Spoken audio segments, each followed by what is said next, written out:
basically, for the real event when the aircraft comes.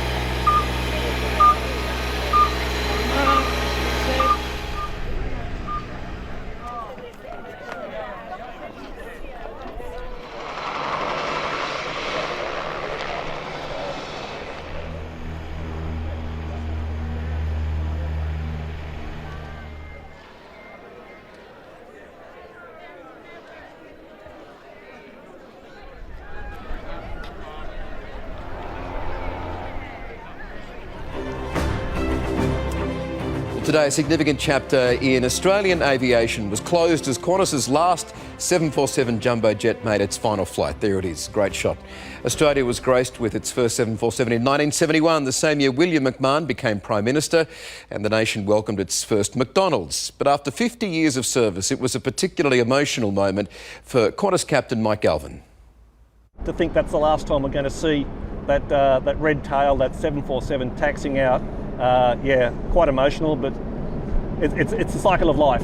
There's no denying that when the aeroplane was heavy and you brought the thrust up for takeoff, it was a great feeling of power, reliability, strength, performance, like an absolute champion every single time. I didn't think of her as a Ferrari. To me, it was the Bentley. It was elegant, it was classic, it was beautiful lines. It was a car for the ages, or an aeroplane for the ages, if you like. Whether it was after the Arab Spring in Cairo, whether it was the more recent charters to Wuhan, bringing home Australians who are stuck overseas through no fault of their own. The government called upon Qantas, and we came to the party every single time. And this was the aeroplane that generally went to rescue Australians stranded a long way from home. And James Wilkinson joins me now. This really is the end of an era, isn't it?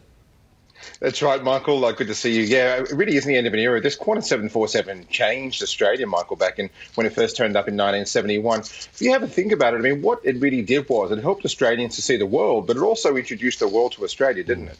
I mean, if you look at tourism before the Boeing 747, it was almost non-existent in Australia. It helped take Aussies faster and further than ever before, but also did the same in reverse as well. You know, before that, they only had the 707, so this was, you can imagine when this thing first turned up in Australia. It was revolutionary. Revolutionary. Indeed, and it has been for almost every other major airline, Michael, that's actually had them. It's been one of the most success stories in the history of aviation. I think the Qantas at the time, remember, at one point, were only a 747 airline. I mean, to go to Brisbane on Qantas, the reason he went to Brisbane was actually to go onward somewhere to like LA or something, Michael. So Qantas only had 747s at one point. It turned the airline into the powerhouse it is now, and it really has shaped the airline. So it's very sad to see it do its final leg over Sydney Airport and down at the Illawarra today.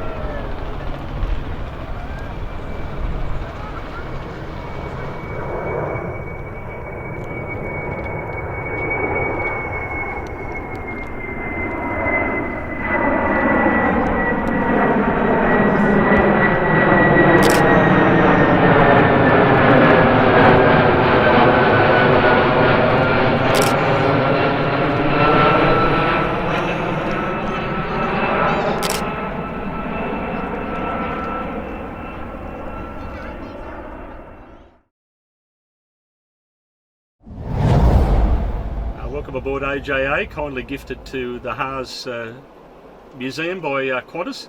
This is the record-setting jumbo that flew from London to Australia in 1989. It's a great thrill for me as the Australian High Commissioner here in London to be here at Heathrow this morning to saying farewell to those travelling on this very historic flight, the longest commercial non-stop flight in the world. Performed by Australians, performed by an Australian company, Qantas, performed by Australia. If you come to visit us at HARS, we have premium tours where an experienced former Qantas pilot like myself will take you through the operation of the flight deck. You can see the jumbo here. And we also have our experienced former cabin crew can take you through the main cabin and the upper deck and explain to you how we used to operate the aircraft on long-range flights. If you could also do wing walks, we get up 6 people at a time out on the right-hand wing, and it's probably going to be quite a long day for you. So we also have a wonderful Connie Cafe where you can have a great cup of coffee, and they also make some wonderful home-cooked style meals for you where you and your friends can relax.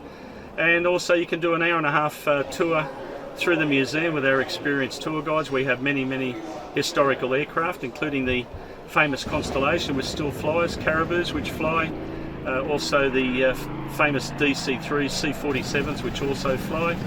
And you can see many historical aircraft like the F-111 that was gifted to us by the Air Force. And you can sit in the cockpit of the F-111, see what it was like to fly in a fighter bomber at Mach 2.5. There's some great old historical aircraft we also have from the Navy, now including the Grumman Tracker.